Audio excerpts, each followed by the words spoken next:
Hello, everyone. Welcome to The Eternal Spoiler Breakdown. Today is the draft preview. We've been playing around with some games. We're going to be putting those up on YouTube as well as on Twitch. But we have been doing some interesting drafting with the new cards because there are a bunch of new cards in draft. There's also some old cards like Torch and Grodos Favored, which makes those new cards a little bit harder to play. But I would say that overall it's a pretty interesting and fun environment. I'm particularly in love with Purpose as a faction, which is green, blue, and purple. And yeah, there's some pretty interesting stuff. I think Menace is very powerful right now. Purpose is very good. We've got some really interesting potential for a bunch of different stuff, and we'll see exactly what all ends up happening as this particular setup goes on. This draft environment is only going to exist for a limited time, so if you are interested in drafting it, please do. It is also something that only gives commons and uncommons, so if you want to save your gold for later, that's probably the more efficient path if you want to draft a bunch when the set comes out. But it is a one-of-a-kind time in terms of draft environment, so there's a lot of fun stuff going on. We're going to go over each of these cards. We're going to talk about them in Draft, Expedition, and Throne, if they apply to any of those three formats, and what kind of things we are going to be seeing in them. So there's a bunch of new stuff. I think there's like 70 new cards. I'm not sure how long it's going to take. We might do it in parts, but yeah, let's go ahead and get started. Starting with Kindling Carver, a 1-cost 1/1 that says exhaust Kindling Carver and sacrifice another unit to draw a card and reduce its cost by 1 this turn. At the end of your turn, discard the card that you drew. So yeah, this is an interesting one. So it's a simple way to cycle through a bunch of different things, and it's most importantly a simple way to trigger sacrifice abilities, which if you have, say, a relic, for example, that sacrifices to cause other people to sacrifice, that's the kind of thing where Kindling Carver really comes in handy. If you have a bunch of units with good entomb abilities like Dark Wisp, anything where you have a lot of units that are actually really benefited by being sacrificed, Exalted units, Entomb units, the new cards, what are they called? Corrupted units. All of those are really, really ripe for sacrifice outlets, and Kindling Carver is the fastest and easiest sacrifice outlet that you can possibly play. That actually makes it a powerhouse and potentially even Throne, but it's probably going to be a good card in Expedition. In Draft, it's a tricky card to draft because you do really need to really get that synergy running for the card to do a lot, and a 1-cost 1/1 is not otherwise going to be doing a lot for you in that type of setup. So it's a little interesting. My headphones are on backwards. But yeah, I would say that overall this card's reasonably powerful as a constructed card and as a draft or as an expedition card in particular. It doesn't seem to shine very well in draft, but there's certainly some potential for it to do some interesting things. Notably, this card does incur card disadvantage over time, but the discount on it can help you out to play very large units such as, say, Mullet Nakova, or if you want to run out an End of the Barrel for 10, this immediately triggers that, and you can play it for 5, so you can get up to 10 on turn 5, which is, yeah, that's a wild time. This is a really interesting card for a lot of interesting combo potential, but whether or not it really shines in Constructed is going to be dependent on basically the quality of the cards that you're sacrificing and the general quality of your plan. Nonetheless, I think it's potentially really strong and probably something that if you see it in any format, you should kill it. All right, Ruinous Burst. Deal 1 damage to 2 enemies. 1-cost red fast spell. So this is Rock Slide in just red for 1 cost. That's pretty powerful. It works really well with spell damage, obviously. I think it's the best spell damage card that we have seen yet. It's also really, really strong in the current draft environment. There are a lot of 1-health units floating around. Some of them are very, very dangerous, such as the 3/1 Flying Reckless. There's a wild amount of things that Ruinous Burst can kill, so this is a really, really strong draft card. In Expedition, I think it's definitely got some potential in a spell damage deck. It would be really nice to see spell damage viable. This is the first card that has sort of actually really made me excited about the possibility of spell damage being viable in terms of it being just a really solid toolkit card that happens to just really benefit your entire kit if you are playing for spell damage. Could be one of the more irritating cards in Expedition or Throne in the future, but obviously it does do a very little amount of damage, so it's just a small minor effect, but because it fills slots so nicely, I think it's got some potential for Throne, a lot of potential for Expedition, and it's a pretty okay draft card because you are going to need to kill things and deal damage, and this thing does both of these. I think this card is really quite solid. Rock Slide was a card that you would pick up pretty consistently, and Ruinous Burst is definitely no different. Yeti Cookmaster. When you draw a card, Yeti Cookmaster gets +2 strength this turn. It's a 1/1 and becomes a 3/1 every turn that you're playing it. So that's a decently aggressive start. We talked about this card already, so I don't think we're going to go into it too much, but needless to say, it's a pretty aggressive card in draft formats because it's got that draw ability, and if you can draw things with, say, Fire Conjuring, then you can get a bit of an extra boost on it and get a lot of damage across in a very surprising way. Burning Core Drake. Love this card. Flying Reckless, Mastery 9, create and draw 3 treasure troves. So just like a really solid iteration on the 3/1 Flying Reckless from previous setups. I don't remember the name of it at the moment, but all the same, like the Mastery 9 makes this card really interesting to try and focus on that risk reward. It is double red, so it's deeper in influence. It's harder to play in triple color decks, but it's very strong in both Skycrag, and I would say if you can put it in like Rakano or Stone Scar, and if you can put it in Skycrag or Rakano, you're still feeling pretty happy about it because there's some ways to give it Exalted or possibly like beef it up with other Exalted stuff, do Berserk on it. There's a lot of different ways to sort of take advantage of Burning Core Drake. It's a really flexible draft card. In Expedition, this card is definitely strong for the dragon aspect of it. It's a 3-cost dragon. There aren't a lot of those. You need those cards to exist, even if it's pretty easy to kill and potentially not that scary. But I would say that like the ability to draw a bunch of treasure troves, the fact that it's pretty cheap, the fact that it's on rate, all of that makes it pretty interesting for Expedition. In Throne, it seems very unlikely to see any play, except in part of a dedicated Dragons deck, and even then it's like, it's a little skeptical. The Mastery 9 is not something you're going to get in Throne because removal is so prevalent in that format, but it's got a little bit more potential in Expedition for sure. Fire Conjuring. It's a rally for double red with Decimate, Invoke a Fire. So there's 5 of these spells. All of them are pretty good. Fire Conjuring is one of the more interesting ones. I would say that double red is something of a restriction for this card, since you really have to like kind of work a little bit harder for it. Like generally tokens tend to spread the length of colors. You want to do like red, purple, and yellow. So getting deeper into fire makes it a little bit trickier to cast this Fire Conjuring. That can make it more of a 4-cost spell, not quite as fast, but it's also a really good blowout in both draft and Expedition. It's potentially even strong in ranked if you're trying to do some sort of rally effect. I think that rally never really took off in ranked, and the Invoke isn't going to help you enough here in Thrones, so Expedition and draft are particularly where this belongs.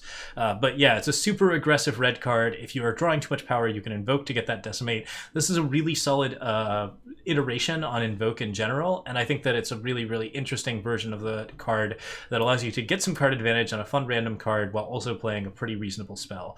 Very, very strong draft card, mediocre Expedition card, not really playable in Throne. Markmaker. Summon, play a +1 weapon with Overwhelm on one of your other units, Corrupted 2. So you get your Shade with this. That's the 0/2, and can play that summon ability by sacrificing itself for 2. A lot of good things going on here. The main thing that's bad about it is that it is a 3/2, but that +1 weapon makes it effectively a 4/2 for 3, which is just on the fringe of playable, especially since you're pushing a little bit of that damage with that +1 Overwhelm weapon, which I believe is actually called the Shingani's Mark. So yeah, Markmaker is kind of interesting. I actually think this card has some potential in Expedition Onis, just for its ability to push damage and to push infiltrates or anything along those lines. There's some interesting things going on with it. There's not a lot of infiltrates in Expedition Onis, so that might feasibly bar it from getting anywhere, but you got some decent options there, and it could potentially get to the places where you want to be. Overall, I'm not too excited about it in constructed formats, but I do think it's a draft staple because it gives both a +1 bonus and a weapon, which is good for triggering muster abilities, and Overwhelm, which is good for triggering battle skill abilities, and it's got Corrupted, which is good for triggering sacrifice abilities. There's just a lot of internal synergies here, so this card fills so many roles that it's a really easy uncommon pick in red if you want to play it in a bunch of different types of decks. And that's kind of like one of the things about this particular draft format that's starting to look really strong, is a lot of these uncommons and commons really fit well into a bunch of different strategies. There's a lot of different ways that you can use them, and Markmaker's a really good example of that. But I don't think it's a particularly strong Throne or Expedition card. We will see if Markmaker can make its mark on any type of constructed deck. Touch of Force. Give one of your units double damage, then give a unit, weapon, or spell in your hand double damage for 3.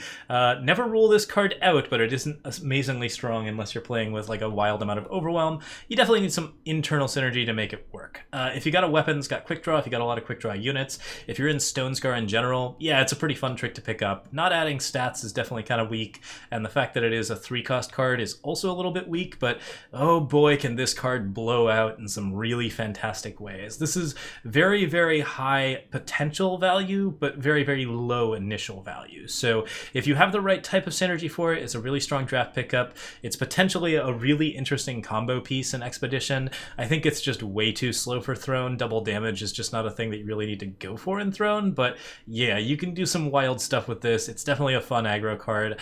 I think it's even potentially a pretty strong draft card and like could do some pretty cool things depending on what you're doing.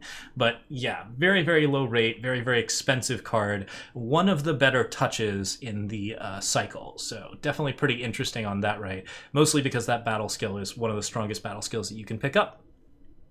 Thunder of Wings, 4/2 Flying Dragon with Charge, play, or rather play a 4/2 Flying Dragon with Charge.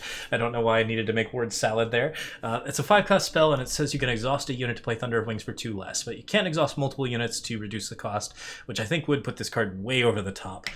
Notably, a dragon that isn't a dragon, which there aren't a lot of reasons to have a dragon that isn't a dragon. The one thing that is notable about it is that it is a dragon that is different from the standard dragon tokens that you would play. 4/2 Dragon Flying with Charge is an entirely new type of dragon token, which means that it's going to play differently with anything that generates treasure troves. If you're trying to get unique dragons off of Cozen Darkheart or off of Den of Ordeals, this is something that plays a little bit into that sort of synergy. It can't be picked up with Dragonforge, so like that's a little bit of a mark against it. It's also really expensive, which I think is a significant mark against it, and it can't get discounted by any dragon benefiting spells, which is another mark against it. So I think it's very unlikely to see play in Expedition, but you know, there's maybe some potential for it there. I think it's an interesting draft card and actually a pretty strong one in that right, because basically like getting a 4/2 Flying Dragon with Charge, you're totally willing to exhaust a unit for that ability. That's really quite strong. Paying it for three for it and like just tossing out like just making sure you can't block with a Journey Guide that turn or not attacking with your Makar Evangel, yeah, you're fine with that. That's a really powerful draft attack. And because it's got 2 health, it survives a couple of the more interesting ways to deal damage in this format. So yeah, it's a pretty good pickup on that front. It's a big evasive unit, and it's very, very cheap. Stonepowder Bomber, Exalted on your turn. Probably only good in draft environments, but it's definitely not a bad card. It's a little bit expensive. It dies pretty easily to a lot of tricks. You can't block with it, which is one of the nice things about Exalted, but it's a good aggressive 6 pull. I would say it's not a high pick for a common, but potentially you can get some really good value out of this. Like this effectively translates into 10-8 worth of stats if you're being aggressive, but you also have to like not attack with the units that you want to get the Exalted on. There's a lot of different ways this card is going to work against you or that people are going to play around it. Nonetheless, it's a big stomper with a lot of decent stats. I certainly think you should pick it up if you're looking for something to round out your curve and you haven't found anything better. Precision Plunge. Give your flying units deadly and killer, or give one of your flying units deadly and killer. I don't think this is a particularly strong card because flying units generally don't want to be dive bombing things. This will almost certainly kill whatever flying unit you are putting Precision Plunge on. So that's a little bit rough. It does give battle skills to that unit, and if that unit is Exalted, that is the thing that really puts this card over the top. If you have an Exalted flyer of some kind, Precision Plunge makes the plunge extremely satisfying, and you get a lot of value out of it, as well as a bigger flyer out of the bargain.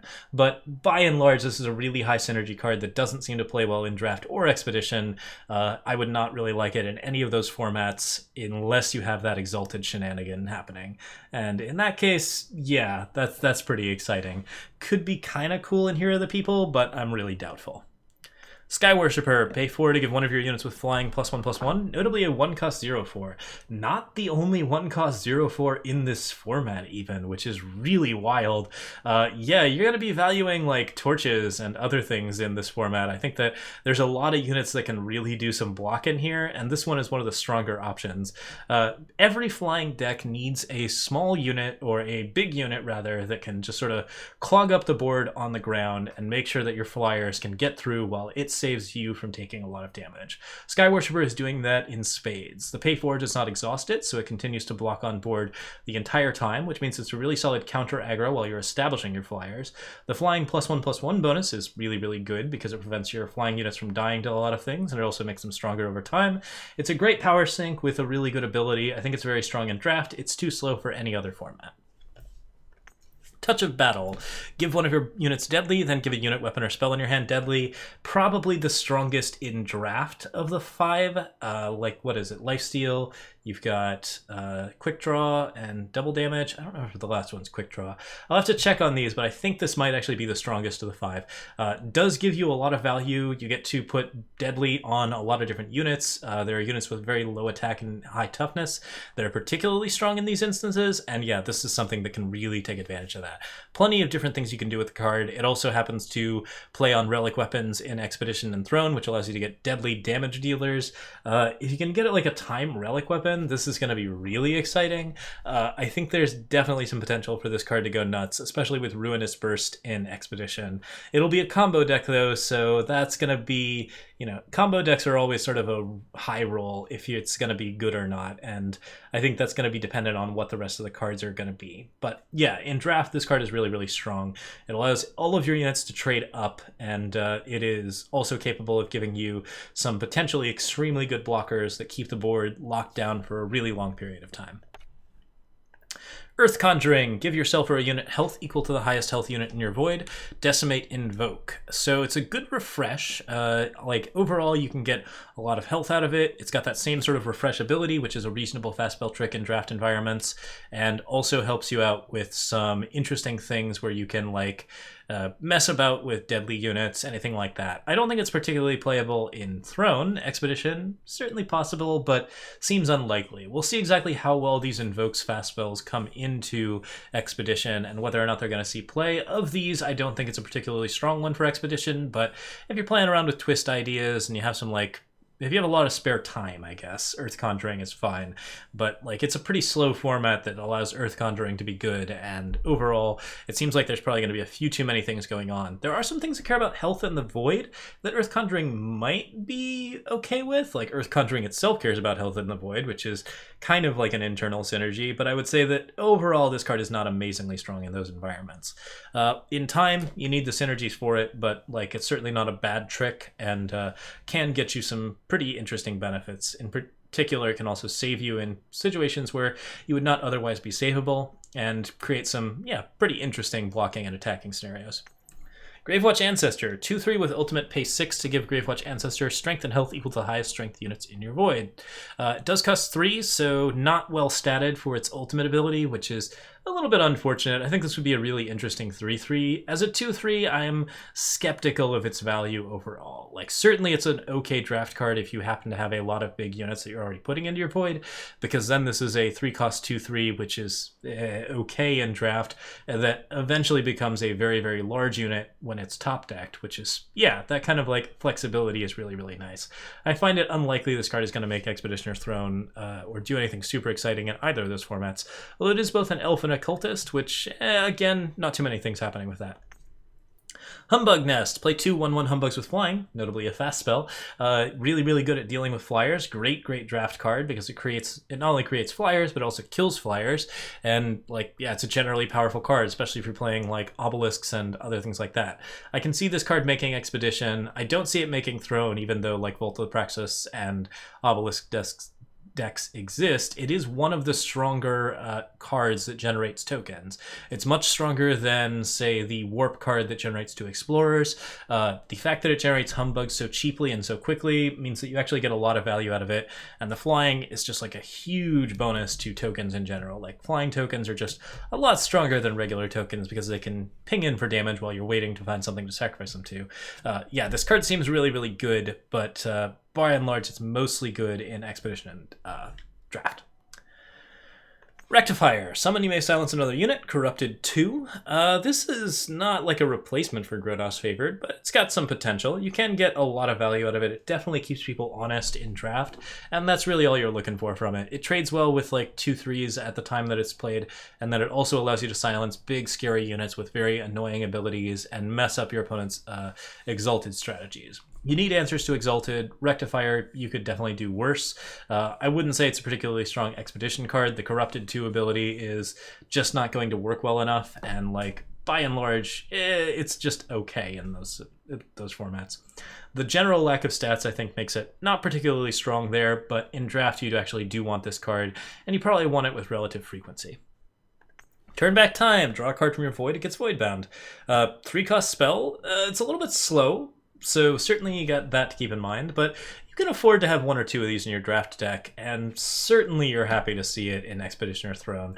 I think either of those formats are perfectly happy to reread anything that they like, and even if it costs them more and it takes them a long time to do so. Nonetheless, this card is reasonably well balanced. It has some potential to be one of the scarier cards that we've seen so far. Like, you're not getting card disadvantage out of it like you were with Excavate. I think that in Expedition, this is going to be kind of an irritant, and in Throne, it's probably going to be too slow to be played, but in either format, it's got the potential to be broken and really, really ridiculous.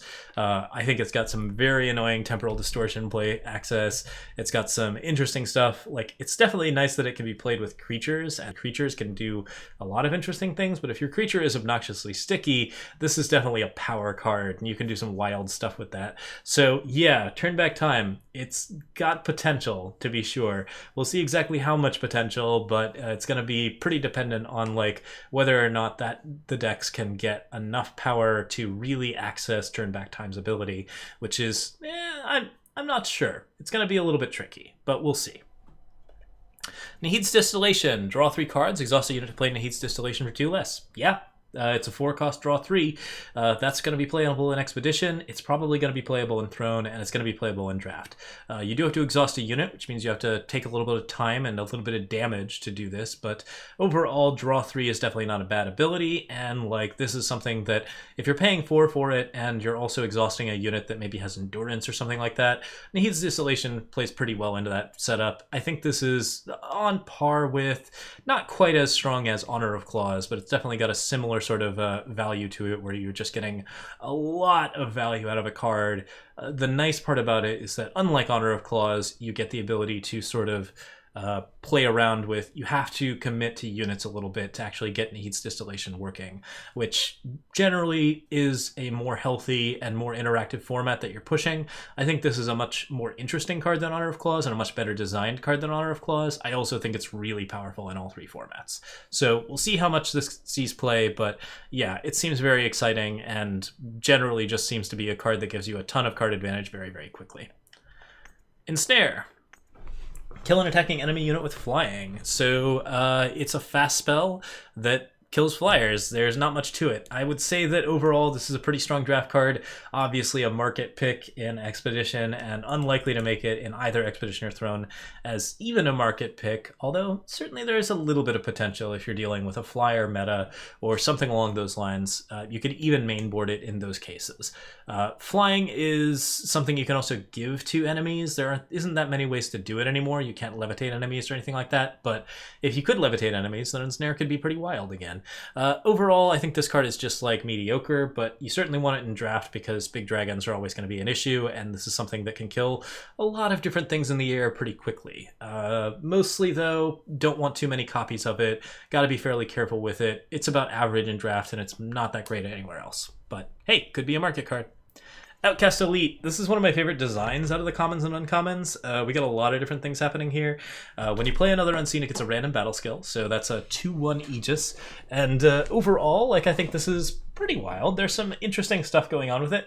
It has a good stat line. It's got Aegis. The stat line is not amazing because it still doesn't trade very well with other things. Like, it's not Crown Watch Paladin level, but the fact that it gives other Unseen random battle skills means that you can do a lot of interesting things with it. All of the Unseen in this format really care about battle skills. We've kind of got that whole battle skill thing going on again.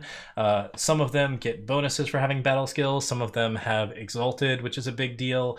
Like, this will generally just power up a lot of your other cards in a way that is random and interesting and pretty fun. It's a super cool card. I think it's pretty strong. I think Expedition will play it. I think that Draft really, really wants it, and it's very, very fun there. Throne, it's more of a, fun card, but I would say that there's a little bit of potential for it. Pretty unlikely overall. Timidity, the cursed unit can't attack. Now available in curse form. This is a pretty powerful curse. It's better removal than like the ones that make it so you can't block. If you're playing a bunch of flyers, this is perfectly reasonable, but by and large, you don't really want to play it anywhere else. Tufts of Purity, give one of your units lifesteal, then give a unit, weapon, or spell in your hand lifesteal.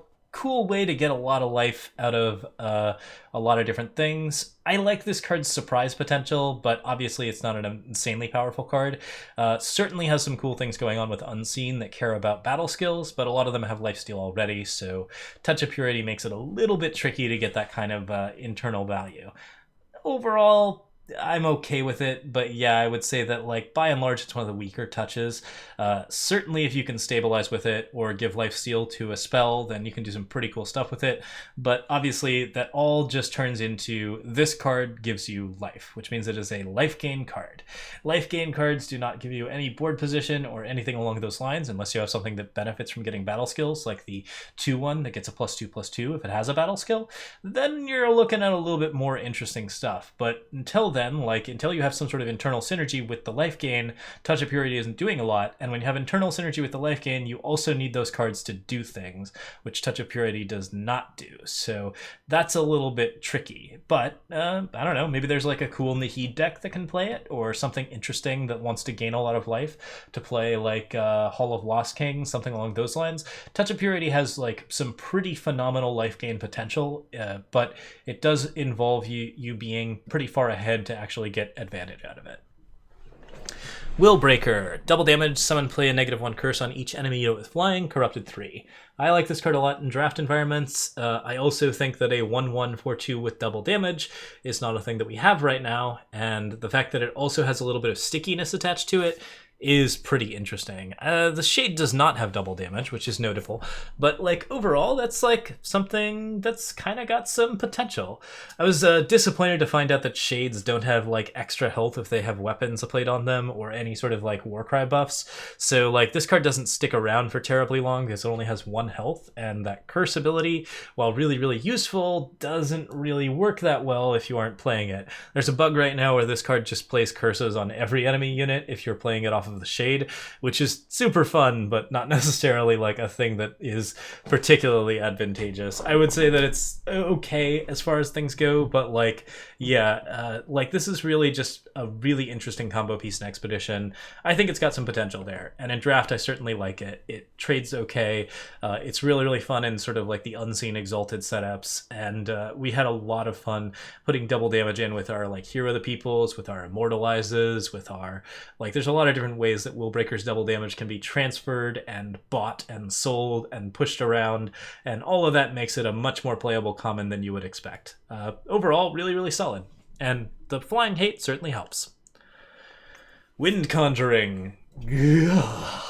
It's a 3-cost ready unit. It gets +4/+4 in endurance this turn. Decimate Invoke. This is the best fast spell in the format.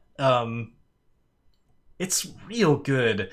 So you get to surprise people with big blockers. Those blockers can have lifesteal, which is a big deal. They can also have like double damage or Exalted or like any number of other things that just like makes Wind Conjuring terrifying.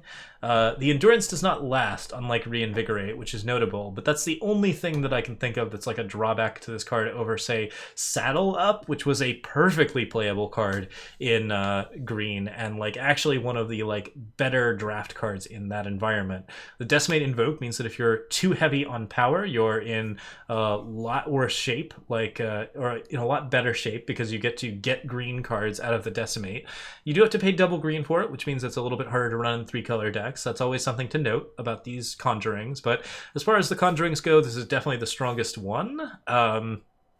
We'll double check that against the other ones, but like, yeah, I mean, it's outrageous. There's a lot of things you can do with this in a draft environment, and I think it's playable in Expedition, probably playable in Throne as well. This is a great way to get masteries. It's a great way to buff up Exalted units. It's a great way to surprise people, and like it functions as a removal card in the way that most green cards don't. It's absurdly powerful. It plays better than Saddle Up. It plays better than High Alert. It plays better than Reinvigorate. All of those things like are just like, it's wildly, wildly strong. And on top of that, it has Invoke. Yeah, that card's nuts. Super good. We will see if it plays in Throne, just because Throne doesn't really like to do Finest Hour type effects, but overall seems solid. Divebomb! Give one of your units +1/+4 and flying this turn. I love this card. I'm skeptical of its use. You really need some internal synergies to make this work, but it does allow you to basically like jump kick X2 if you're like looking for flying blockers, which is really, really fun if you want to just bonk some things in the face. Notably, like, this card is the inverse of a Divebomb, so that's like... That bothers me a little bit, because you're essentially just launching 2 units into the air and giving them a giant defensive Aegis. So, like, what's the Divebomb here? What's happening that makes this, like, in any way giving you flying? Like, I don't understand that. Divebombing is falling, but hey, that's one of my concerns with it. The other concern is that this card is really expensive and doesn't give you a lot of extra damage on the offense. So yeah, it's an interesting way to push masteries, but like you also can't get most of your masteries with it in draft environments. It's too slow for Expedition, it's too slow for Throne. In draft environments, I really hope it's good. I hope that there's a lot of units that can take advantage of Divebomb, but it's pretty high internal synergy, so it seems unlikely to be your first pick common. All right.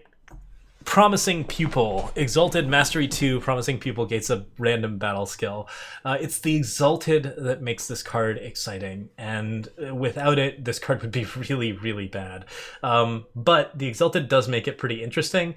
There's a lot of stuff you can build around with this setup. We had a really, really good time. Got a 6-win deck out of this the first time around. It is definitely weak on defense and has a lot of like vulnerability in general, but if you can like Haunting Scream it, Immortalize it, play it again multiple times while also getting it through with flying abilities or other sorts of like unseen buffs, this card does a lot. And also like exalting a 2/2 onto something else, usually not too big of a deal. You get a weapon out of it at the very least, so it's reasonable to attack with this, and people don't usually like to let it get its mastery because they know it's going to be more of a problem later if they don't deal with it. So you're usually getting at least a 2/2 weapon out of this, and that weapon can be very powerful on other exalted units, berserk units, all of those kinds of interesting synergies. It has a lot of fun things that it can do. It really contributes to a fun environment, and I think that Purpose and Unseen are a lot more fun as a result of it. I don't know if it's good. I think it's probably not playable in Expedition. I don't think it's playable in Throne. I love it in Draft. I love it to pieces, and I think it's above average, but not great. All right, Enchanted Plate Mail, and I think we'll take a break after this one, so we'll like cut this and put them out like one at a time. But Enchanted Plate Mail, Pledge, Spellcraft 2, Play, Inspire, so that is going to be pretty interesting. It's got that Mithril Mace quality of being a 5-cost 3/3 relic weapon. The Spellcraft ability gives you a +1 bonus to one of your other things, effectively making it 4/4 worth of stats instead of 3/3, but that costs a full 7. It also has Pledge, which means it fixes power for you. Reasonable pickup in Draft, completely unplayable in other formats, but hey, that's pretty interesting. Okay, so we'll be going over the rest of these tomorrow, I think, but I will be breaking it up and doing all of them on stream today. I believe that the release date has been announced. Is it February 12th? I believe it's February 12th. Let's double check that real quick. But yeah, I believe we've got this whole format coming out February 12th on Tuesday, so that's going to be Tuesday, February 11th. Okay. So yeah, we will be seeing it in 1 week, and there's a lot of interesting stuff happening here. So we're going to be breaking down the rest of these in just a second here. Hold on to your horses, and let's go on to the next segment.